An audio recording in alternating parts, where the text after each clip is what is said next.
여러분들하고 부활의 축복을 함께 나누었으면 좋겠습니다. 부활의 영광을 누리세요. 부활의 권세를 누리세요. 부활의 축복을 누리세요. 부활의 주님의 기쁨이 되세요. 할렐루야. 어느 부부가 성지 순례를 갔습니다.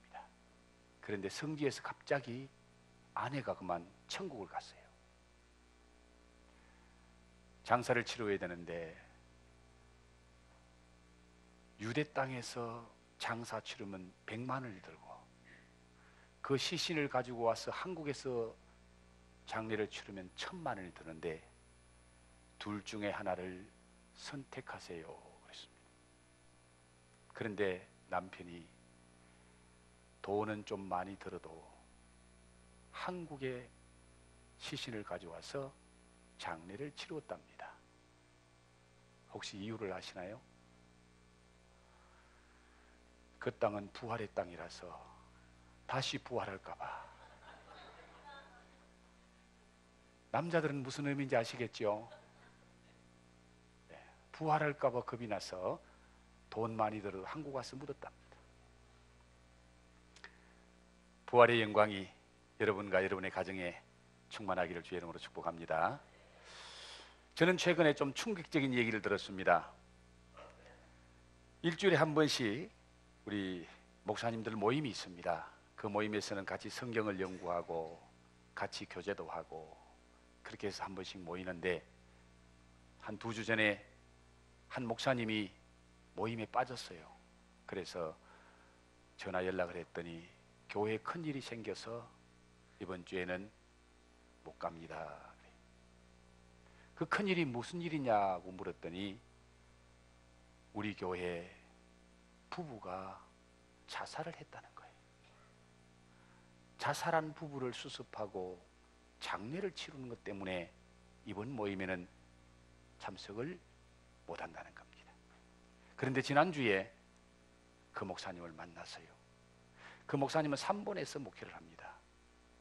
이제 작년에 그 교회에 새로 부임했기 때문에 그 교회에 오래되진 않았습니다. 그래서 만나서 목사님, 어떤 부부가 그런 일을 당했습니까? 하고 물었더니 그 목사님의 얘기를 듣는 순간에 더 큰 충격을 받았어요. 저희들은 생각하기를 젊은 부부가 세상 살다가 힘들어서 그냥 그런 극단적인 선택을 했는가 보다라고 생각했는데 자살한 부부가 남편은 안수집사고 아내는 권사라는 거예요. 한 교회의 안수집사와 권사가 자살을 했어. 교회적으로 얼마나 큰 충격이겠어요. 목사님이 얼마나 큰 충격을 받았겠어요. 적어도 안수집사가 되고 권사가 되려면은 짧아도 10년 이상은 예수 믿어야 되고, 그리고 그분들이 그런 직분을 받은 지가 오래되고 나이가 좀 들었다는 거예요.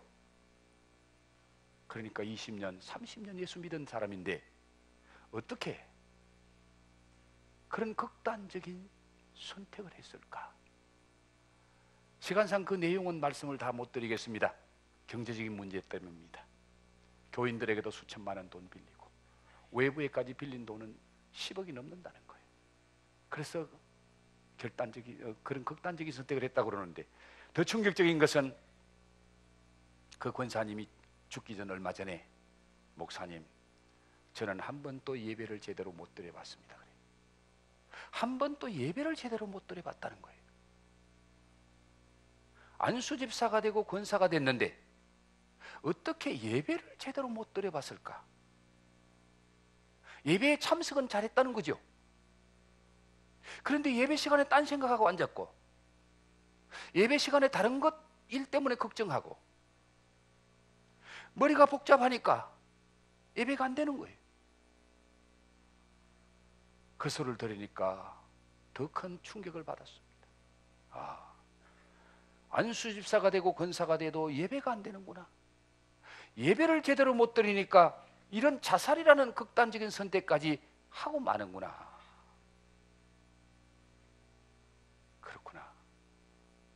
오늘 다 같이 앉아 있어도 예배가 드려지는 사람이 있고 예배가 안 드려지는 사람이 있다. 여러분, 예수님을 믿으십니까? 예수님의 부활을 믿습니까? 예수님의 부활이 나의 부활임을 믿으십니까? 그 예수님의 부활이 믿어지시면은 오늘 저와 여러분은 주님 앞에, 부활하신 주님 앞에 아름다운 예배, 복된 예배, 영광스러운 예배가 드려져야 될 줄 믿습니다. 오늘 이 시간에 정말 부활의 주님이 믿어지고 그 부활의 주님을 제대로 예배하는 예배자라면은 우리에게는 그런 잘못된 길을 가지는 않을 것입니다. 오늘 저와 여러분이 함께 읽었던 이 본문 말씀은 예수님이 십자가 지시고 죽으신 다음에 그 예수님의 시신을 장례 치르는 장례 현장의 모습을 우리에게 보여주고 있습니다. 예수님이 십자가에 못 박혀서 운명하시자 아림마대 요셉이라는, 오늘 본문에는 아림마대 요셉이 부자라고 하고 예수님의 제자라는 말만 나와 있습니다만은 다른 성경에 보면은 아림마대 요셉은 경건한 사람이요, 공회원이요, 부자요, 존경받는 자라, 그렇게 표현되어 있습니다. 즉 이 아림마대 요셉은 물질적으로만 부자가 아니고 당시의 사람들로부터 존경받는 사람이고, 그리고 공회원이라는 말은 지금 말하면 국회의원입니다. 국회의원 자리에 있는 지위가 있는 분이고, 그런데 그분은 아주 경건한 사람이에요. 공회에서 예수를 십자가에 못 박아 죽이자고 결정할 때에 이 아리마대 요셉은 그 결정에 반대했던 사람이고, 오늘 성경에는 그가 예수의 제자더라. 평소에 그런 위치에 있었기 때문에 드러내놓고 예수를 잘 못 믿었지만은 예수님이 십자가에 못 박히는 그 사건을 통해서 예수가 진짜 하나님의 아들이구나, 그걸 확신한 이 아리마대 요셉이 누구를 찾아갑니까? 빌라도를 찾아갑니다. 로마에서 파송한 빌라도 총독, 그 당시에 유대 나라는 로마의 식민지 지배를 받고 있었거든요. 일본이 우리나라를 36년 동안 식민지 통치를 했던 것처럼 당시에 예수님이 사신 그 나라는 로마의 지배를 받고 있었는데, 로마 황제가 파송한 로마의 총독, 로마의 총책임자, 로마의 모든 권력을 가지고 와서 유대 땅을 다스리는 사람이 빌라도입니다. 이 빌라도가 예수님을 십자가에 못 박도록 내주지요. 그런데 이 아리마대 요셉이 예수님이 십자가에 못 박혀서 운명하시자 이 빌라도를 찾아가서 예수님의 시신을 나에게 내주세요. 당돌하게 가장 최고의 권력자에게 가서 예수님의 시신을 내가 처리하겠으니까 나에게 내주세요 라고 요구를 합니다. 그때 빌라도가 지시를 합니다. 로마 백부장에게 예수가 죽었는지 안 죽었는지 확인해봐라. 그래서 백부장이 지키고 있는 병사를 시켜서 십자가에 달려있는 예수의 옆구리에 창을 콱 찔렀습니다. 그때에 예수님의 몸에서 물과 피가 쏟아져 나왔더라. 물과 피가 분리돼서 쏟아져 나오는 것은 사람이 죽었을 때 나타나는 현상이라는 겁니다. 예수님은 이미 십자가에서 운명하셨습니다. 그리고 확인을 하니까 완전히 돌아가셨기 때문에 예수의 다리를 꺾지 않았더라, 뼈를 꺾지 않았더라. 물론 그 말씀이 구약 성경에 예언됐는데 예언된 말씀대로 옆에 있는 두 강도는 아직 죽지 않았습니다. 그래서 죽이려고, 왜? 금요일 십자가에 못 박혔기 때문에 토요일은 그들이 지키는 안식일입니다. 안식일 날 시체를 나무에 달아놓으면 부정하기 때문에 그들은 시체를 나무에 달아놓을 수가 없습니다. 그래서 시체를 안식일이 오기 전에, 금요일 해지기 전에 시체를 다 나무에서 내려야 돼요. 십자가에서 끌어내려야 돼요. 그러니까 두 강도는 아직 목숨이 붙어 있으니까 뼈를 꺾어서 죽이고, 예수는 이미 죽었습니다. 그래서 뼈를 꺾지 않았더라. 금시간이 예수가 죽은 것을 확인하고 그 예수의 시신을 이 아레마대 요셉에게 내어줍니다. 아레마대 요셉은 부자기 때문에 자기가 죽으면 묻힐 무덤을 이미 준비해 놨습니다. 유대나라 사람들은 바위에다가 굴을 파서 때로는 가족 묘지를 만들기도 하고, 이미 돈 있는 사람은 자기가 죽을 묘지를 잘 만들어 놨습니다. 아리마대 요셉은 부자라서 새 무덤을 파서 자기가 죽으면 장사되려고 잘 만들어 난 그 무덤에 예수님의 시신을 세마포를 삽니다. 여러분 혹시 가족 중에 먼저 돌아가신 분이 계셔서 이렇게 시신을 수습하는 거 보셨나요? 머리는 머리대로 사고 몸은 몸대로 사고 다 사지요. 옛날 우리 전통 방식으로는요, 손발을 묶는데 매듭도 매듭, 홀수 매듭 다 해서 손발 다 꽁꽁 묶더라고요. 그리고 예수님의 시신에 모략이라는 빨리 썩지 않는 아주 독한 향유를 100건을 갖다 부었다 그랬어요. 즉 시체가 부패하지 않고 그대로 말라서 미라처럼 되게 만들려고 썩지 않는 향유를 갖다 부었어. 그러니까 세마포로 똘똘 샀지요. 완전히 향유 속에 담그다시피 집어넣었지요. 그러니까 가사슬 예수가 까무러쳤다가 시원한 무덤 속에 들어갔으니까 정신 차리고 깨어났다, 그건 말도 안 되는 그런 소리. 그리고는 무덤 속에 시신을 넣고 큰 돌을 무덤 문을 막습니다. 그 돌의 무게가 1톤 이상이 된다는 거예요. 적어도 장정 5, 6명이 붙어야 겨우 굴려서 밀어서 무덤 문을 막을 수 있는 그런 돌로 무덤 문을 막았습니다.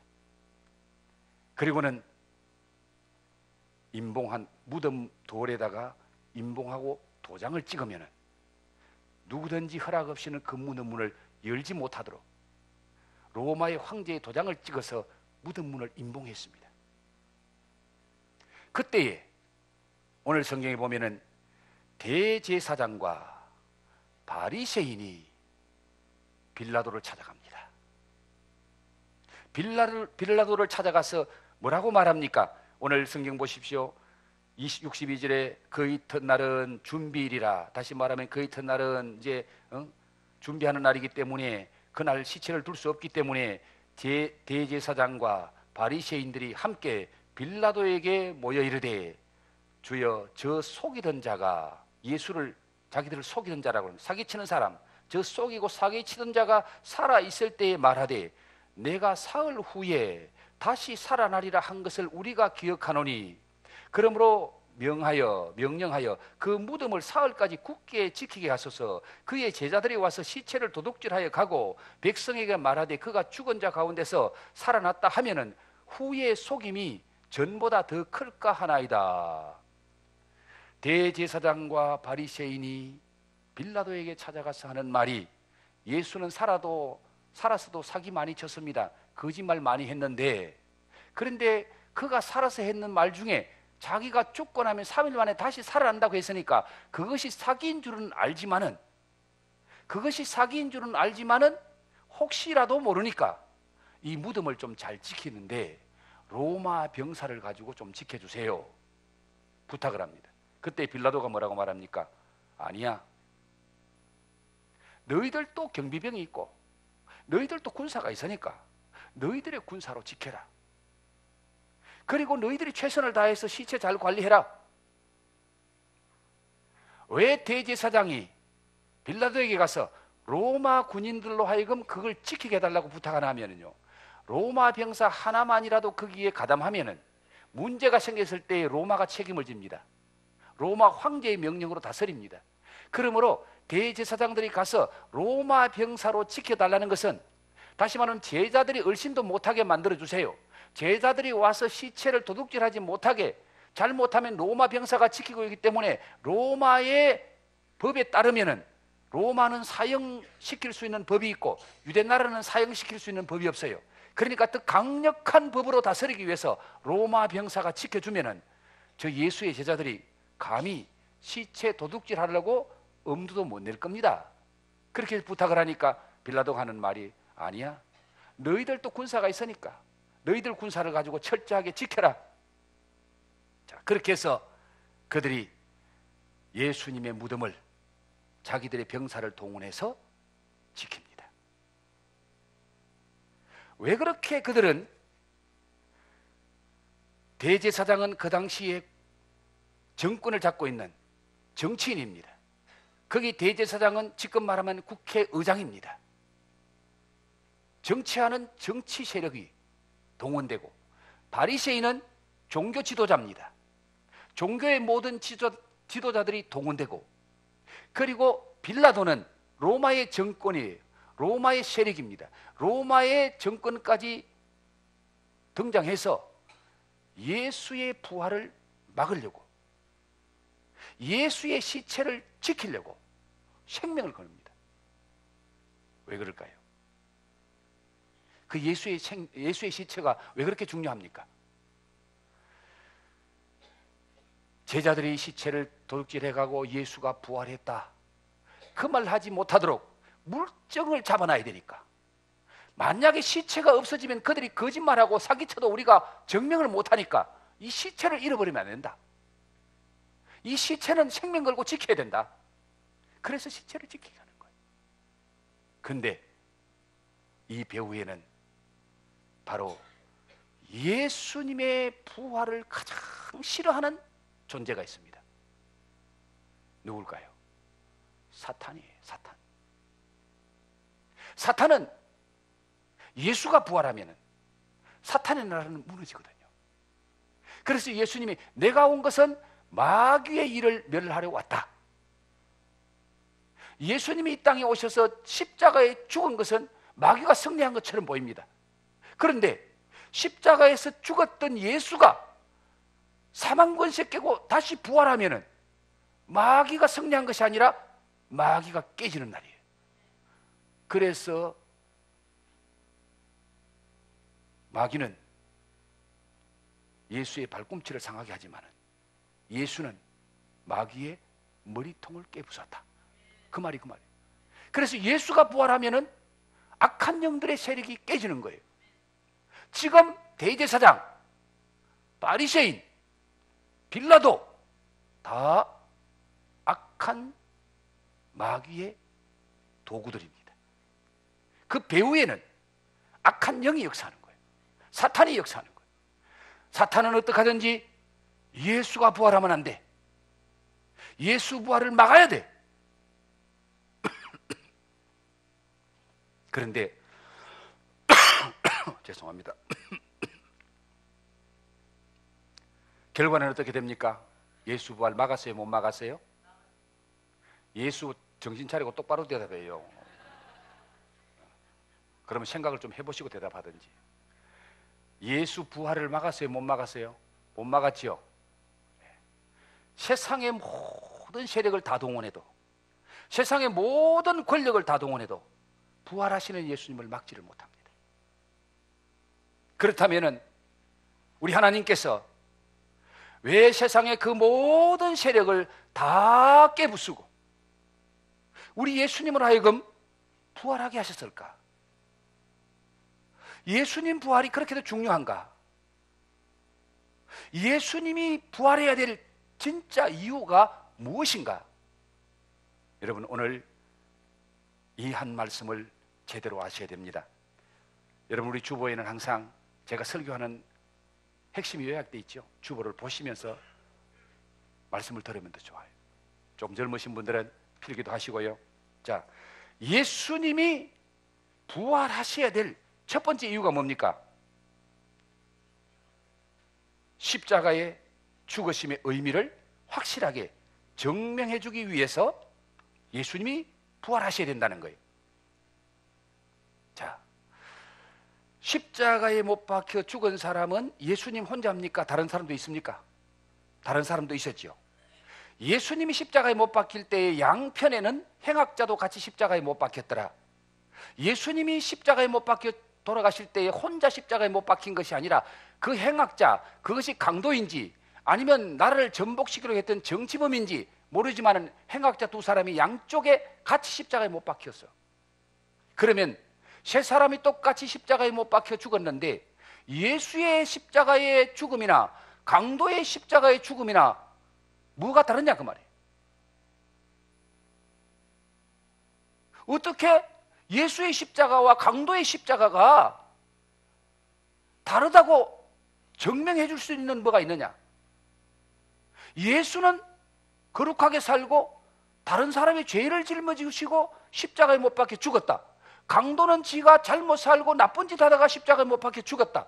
그런데 죽고 나서 다 똑같은 결과를 가져오고 다 무덤에 장사되고 끝이 그렇게 나버리면은 예수가 누구 때문에 죽었는지, 그 당시에 많은 사람들은 예수는 정치범으로 죽는다고 말합니다. 왜? 로마에 항거하다가, 로마 가이사가 황제인데 가이사가 주님인데 예수 지가 금방지게 자기가 주라고, 자기가 로드라고 그렇게 말하다가 황제가 빌라도를 통해서 그놈 죽여, 그렇게 해가 죽었다는 거예요.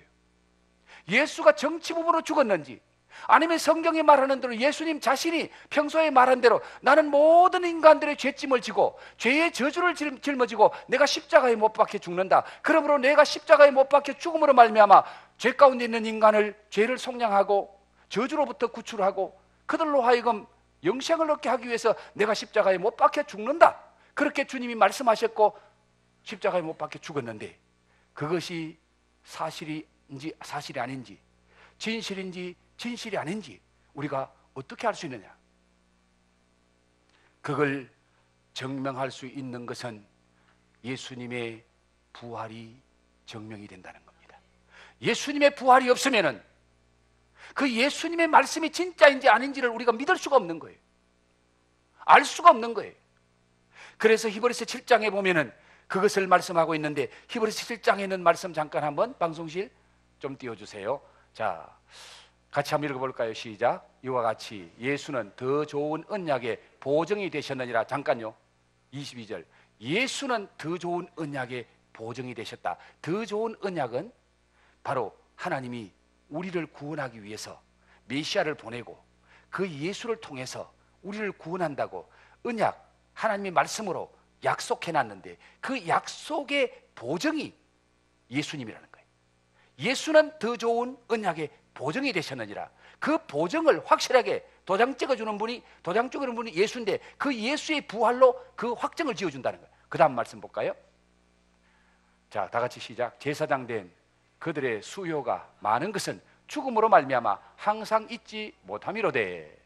계속해서 예수는 영원히 계심으로 그 제사장 직분도 갈리지 아니하느니라. 그러므로 자기를 힘입어 하나님께 나아가는 자들을 온전히 구원하실 수 있으니 이는 그가 항상 살아계셔서 그들을 위하여 간구하심이라. 또 계속해서 6절, 7절 보여주셔야지. 26절 안 했나요? 예. 그러면은 자, 여기서 예수님은 자기가 십자가 지시는 의미와 그것의 마지막 보정이 되셨을 뿐만 아니라 구약에는 제사장이, 아론의 후손들이 제사장인데 제사장이 대를 이어서 많은 제사장이 필요했다는 거예요. 왜? 제사장도 죽으니까. 죽으면 제사장 직분 감당 못하니까. 그런데 예수님은 부활하셔서 살아나셔서 대제사장이 되셔서 이제 예수님은 죽지 않고 영원히 살아계시기 때문에 다른 제사장이 필요 없고 예수 한 분만으로 우리의 모든 죄 문제를 해결하는 제사장의 사명을 예수님 한 분이 다 감당하신다는 거예요. 그리고 27절에 보면은 단번에 제사를 드렸다는 말이에요. 예수님 한 번 제물로 바쳐지는 예수님의 십자가의 죽음이 모든 인간의 죄를 단번에 해결하는, 그리고 그분이 살아나셔서 영원토록 제사장의 역할을 감당하시기 위해서 예수님은 부활하셔서 십자가의 의미의 보증이 되시고 우리의 영원한 대제사장이 되시기 위해서 부활하셨다는 것을 말씀하고 있습니다. 자, 두 번째 이유는 뭡니까? 두 번째 주보를 보십시오. 다 같이 시작. 부활의 생명을 주셔서 부활의 주님과 함께 부활의 능력과 권세로 은혜의 지극히 풍성함을 누리며 살게 하시려고. 자, 에베소 2장 4절에 써 있는 말씀을 한번 좀 띄워주세요. 다 같이 한번 읽어봅시다. 시작. 긍휼이 풍성하신 하나님이 우리를 사랑하신 그 큰 사랑으로 인하여 허물로 죽은 우리를 그리스도와 함께 살리셨고 너희는 은혜로 구원을 받은 것이라. 그 다음에 또 함께 일으키사 그리스도 예수 안에서 함께 하늘에 앉히시니 이는 그리스도 예수 안에서 우리에게 자비하심으로써 그 은혜의 지극히 풍성함을 오는 여러 세대에 나타내려 하심이라. 자, 중요한 말씀입니다.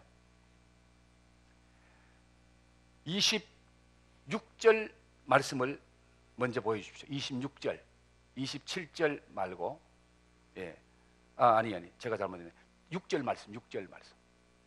자, 또 함께 일으키사. 요게 함께 일으키사, 요 말이요, 함께 부활하사, 그 말입니다. 그리스도 예수 안에서 함께 하늘에 앉히시니, 여기 일으키는 것은 예수가 아니고 우리를 가리킵니다. 예수 믿는 우리가 예수 그리스도와 함께 부활한다는 거예요. 예수님의 십자가의 죽음이 나의 죽음이고 예수님의 부활이 나의 부활이라는 거예요. 예수와 함께 부활된 우리는 예수 안에서 함께 어디에 앉는다? 하늘에 앉히시니, 이미 예수님이 부활하셔서 지금 하나님 보좌 우편에 앉아 계시는데, 그 예수님만 하나님 보좌 우편에 앉아 계신 것이 아니라 우리 자신도 이미 예수 안에서 하나님 보좌 우편에 앉게 되었다. 그런데 왜 우리가 오늘 이 땅에 살고 있느냐? 7절 말씀. 자, 이는 그리스도 예수 안에서 우리에게 자비하심으로써 그의 은혜의 지극히 풍성함을 오는 여러 세대에 나타내려 하심이라. 이 말씀이 예수님이 부활하심으로 예수님의 부활하신 생명이 우리의 생명이 되어서 우리도 예수님과 같은 영원한 생명을 가졌기 때문에 이제 우리는 영적으로 죽지 않습니다. 육적으로는 우리 몸은 죽어야 돼요. 그러나 그 예수의 부활의 생명을 우리에게 주시고 그 부활의 능력과 부활의 권세로 은혜의 지극히 풍성함을 먼저 우리로 하여금 누리게 하실 뿐만 아니라 여러 세대에 나타내는 은혜의 통로, 축복의 통로로 우리를 삼으시려고 우리가 지금 천국 안 가고 있다는 거예요. 그래서 예수님이 부활하셔야 될 중요한 이유는 예수의 부활의 생명 안에 동참한 우리들이 예수의 그 부활의 생명의 은혜와 축복을, 부활의 권세를 우리에게 먼저 주셔서 그 은혜의 지극히 풍성함을 우리가 이 땅에서 누릴 뿐만 아니라 다음 세대, 우리 아들, 딸에게도 그 풍성함을 전해주기 위해서 우리를 통해서, 그래서 우리가 이 땅에 살고 있다는 겁니다. 주님과 함께 천국 가면은 더 좋지만은 하나님께서 우리에게 이 땅에서 부활의 풍성하신 그 은혜의 풍성함을 우리에게 주셔서 우리가 이 땅에서 천국을 누리며 살다가 그리고 우리 다음 세대에게 그 풍성함의 은혜를 전해주고 우리는 천국 가고 우리 다음 세대들이 또 그 풍성한 은혜를 받아 누리게 하시려고 은혜와 축복의 통로로 우리를 사용하시려고 주님이 부활하시고 우리를 이 땅에 살게 하셨다. 예수님의 부활을 제대로 믿으면 부활의 주님의 생명이 우리 안에 역사합니다. 부활의 주님의 생명이 우리 안에 들어오면 그 부활의 생명의 주님은 하늘의 권세와 땅의 권세를 가진 자입니다. 부활의 생명 안에는 신령한 권세, 신령한 능력, 신령한 은혜, 신령한 축복이 거기 다 포함되어 있어요. 그걸 우리로 하여금 누리게 하신다는 겁니다. 이게 얼마나 큰 은혜요, 큰 축복인지 모릅니다. 부활의 은혜가 충만하기를 주 이름으로 축원합니다. 부활의 권세가 충만하기를 주 이름으로 축원합니다. 그 부활의 권세, 부활의 능력, 부활의 생명, 부활의 은혜, 그걸 오늘 우리에게 주셔서 우리에게 누리고 다음 세대까지, 우리 후세대까지 전해주라고. 자, 그렇다면 중요한 것은 하나님께서 이 모든 세력을 다 파하시고 부활하신 예수 그리스도를 어떻게 믿어야 이 은혜의 지극히 풍성함을 우리가 누릴 뿐만 아니라 우리가 다음 세대까지 전해주는 그런 복된 인생을 살 수 있느냐? 중요한 것은 우리가 어떤 믿음으로 부활하신 주님을 믿느냐, 이게 중요하다는 거예요. 주님께서 어떤 분이신가와 내가 어떤 분으로 믿는 것은 별개입니다. 다시 말씀드리면은 주님이 부활하셨다고 할지라도, 부활하신 주님이 사실일지라고 할지라도, 오늘 내가 그 부활하신 주님을 부활하신 주님으로 영접하고 믿느냐, 그렇지 아니하냐, 믿음의 관계가 없으면은 부활의 주님과 나와는 상관이 없습니다. 부활의 주님의 은혜와 축복은 내가 누리지 못합니다. 그러므로 부활의 주님을 믿는 우리의 믿음을 통해서 부활의 주님과 나와의 관계가 어떤 관계가 있느냐, 이걸 오늘 성경을 통해서 우리가 깨달아야 됩니다. 자, 여러분, 예수님을 어떤 분으로 믿으십니까? 구세주로 믿습니까? 내 인생의 주인 되신 주님으로 믿습니까? 그런데 오늘 많은 분들은요, 예수를 믿는다고는 하는데 사람도 안 바뀌고 삶도 안 바뀌어요. 예수는 10년 믿었는데 예수 믿기 전에 삶이나 지금이나 똑같아.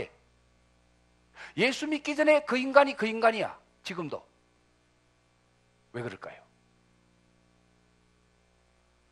예수를 잘못 믿어서 그래요.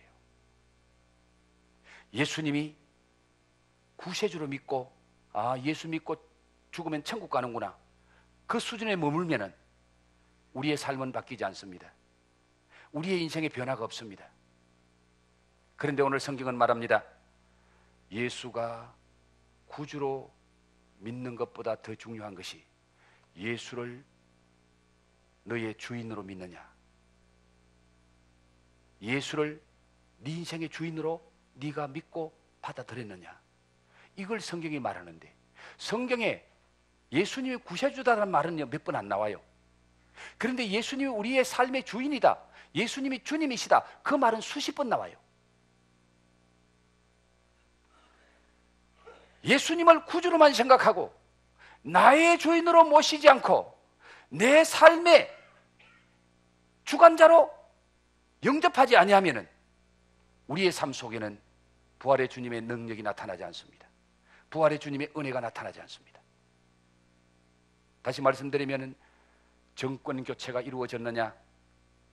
예수 믿기 전에 나는 나의 주인이 나 자신이었습니다. 그러나 예수님을 믿고 난 뒤에 그 예수님이 내 인생의 주인으로 내가 받아 모시게 되면은 나의 주인은 내가 아니고 예수님이 되어야 되는 거예요.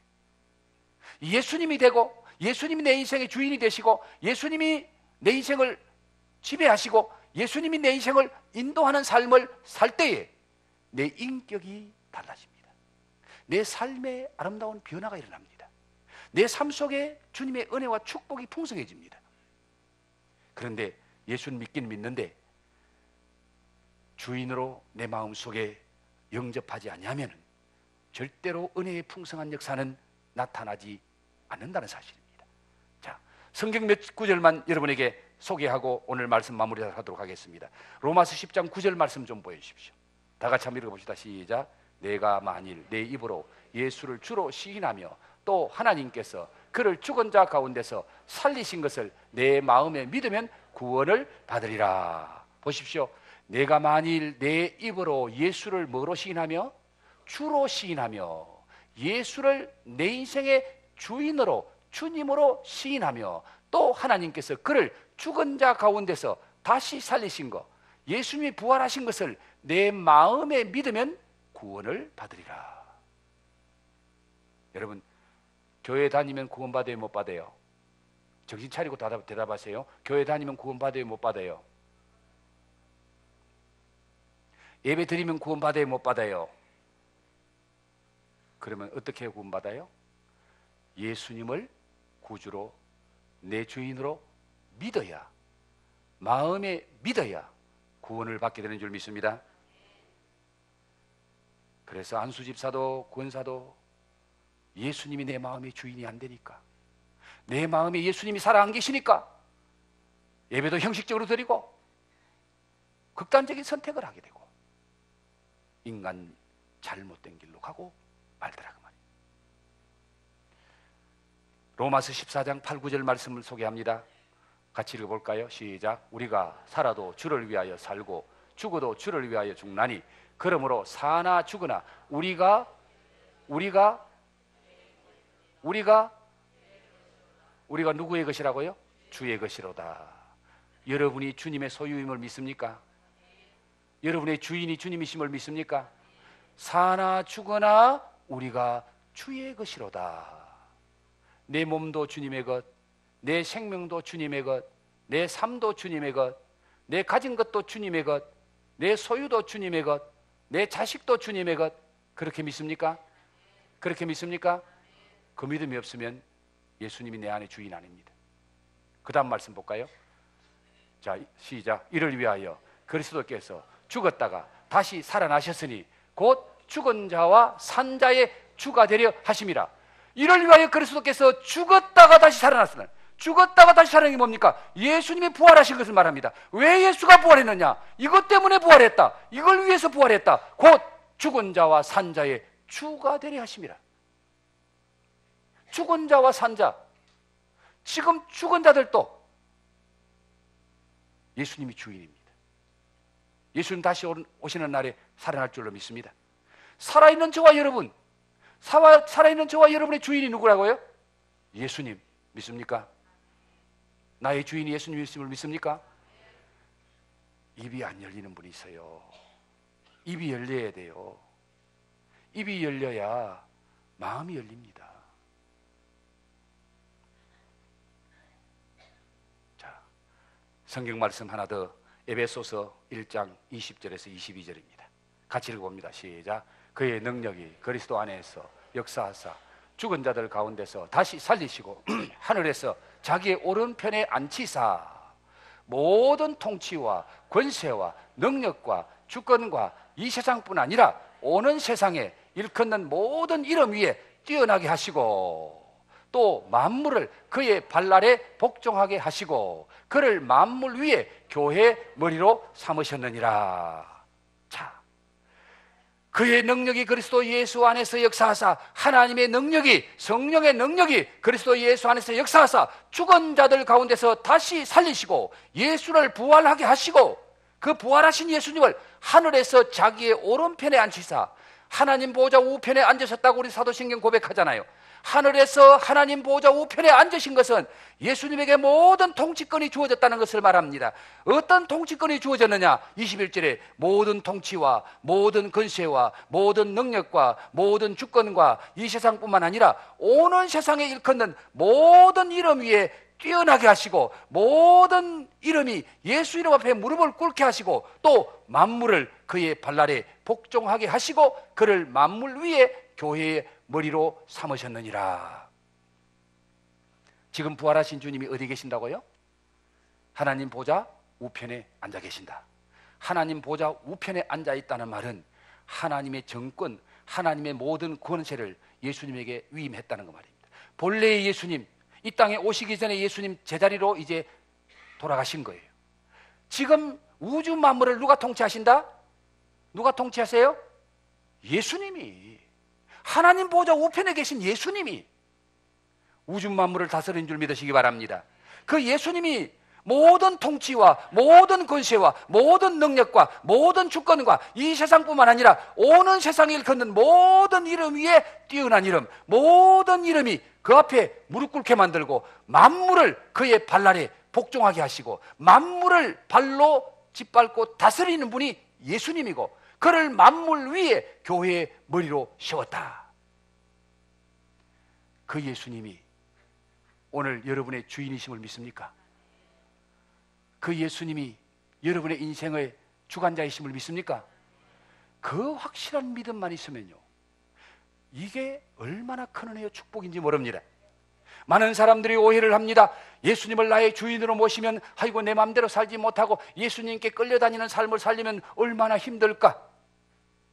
아이고 내 모든 것 예수님께 다 맡기고 예수님께 다 빼앗기는 거 아닌가? 그래서 예수님을 내 인생의 주인으로 받아 모시면 내가 손해보는 것 같다. 그렇게 해서 정말 예수님을 내 주인으로 영접하지 못하는 사람이 많아요. 그런데 정말 우리가 사는 세상이 어떤 세상인가 알면은 이 세상이 악한 영이 다스리는 세상이고 마귀가 다스리는 세상인데 우리를 그 손에서 보호해주고 우리를 지켜주실 분은 부활하신 예수님밖에 없는 줄로 믿습니다. 그 부활하신 예수님의 손안에 그의 은혜의 풍성함이 있습니다. 그분이 나를 다스리면 그분의 은혜의 풍성함이 나의 것이 될 줄로 믿습니다. 그분의 권세가 내 권세가 될 줄 믿습니다. 그분의 능력이 내 능력이 될 줄 믿습니다. 이게 주님을 나의 주님으로, 부활의 주님을 내 주인으로 모시고 사는 삶이에요. 얼마나 큰 은혜요, 얼마나 큰 축복인지 모릅니다. 그래서 요한복음 10장 10절에서 예수님이 뭐라고 말씀하십니까? 내가 오는 것은 양으로 생명을 얻게 하고 더 풍성하게 하려고 왔다는 거예요. 예수 안에 풍성함이 있는 줄 믿습니다. 예수 안에 생명이 있는 줄 믿으시기 바랍니다. 부활의 주님 안에 영원한 생명이 있고 부활의 주님 안에 은혜의 풍성함이 있습니다. 사랑하는 성도 여러분, 부활의 주님을 믿으십니까? 부활의 주님이 여러분과 어떤 관계에 있습니까? 그분이 여러분의 마음의 주인으로 영접하셨습니까? 삶의 주인이십니까? 생명의 주인이십니까? 그런데 삶의 모습을 보면 알아요. 예수님을 내 인생의 주인으로 모셨는지 안 모셨는지는 그 사람의 삶의 모습을 보면 압니다. 눈에 보이는 것을 쫓아 살아가면은 내가 주인인 사람이고요, 눈에 보이지 않는 하나님의 말씀, 예수님의 말씀을 따라 사는 사람은요, 예수님이 주인인 사람입니다. 여러분의 삶을 돌아보십시오. 내 눈에 보이는 것이 내 삶의 목적입니까? 내 눈에 보이는 것을 따라 사는 삶입니까? 내 눈에 보이는 돈을 따라 삽니까? 내 눈에 보이는 명예를 쫓아가며 살고 있습니까? 내 눈에 보이는 그 무엇은 그것을 쫓아 내 욕심을 따라 살아가고 있으면 아직 정권 교체가 안 된 거예요. 내 주인이 나 자신입니다.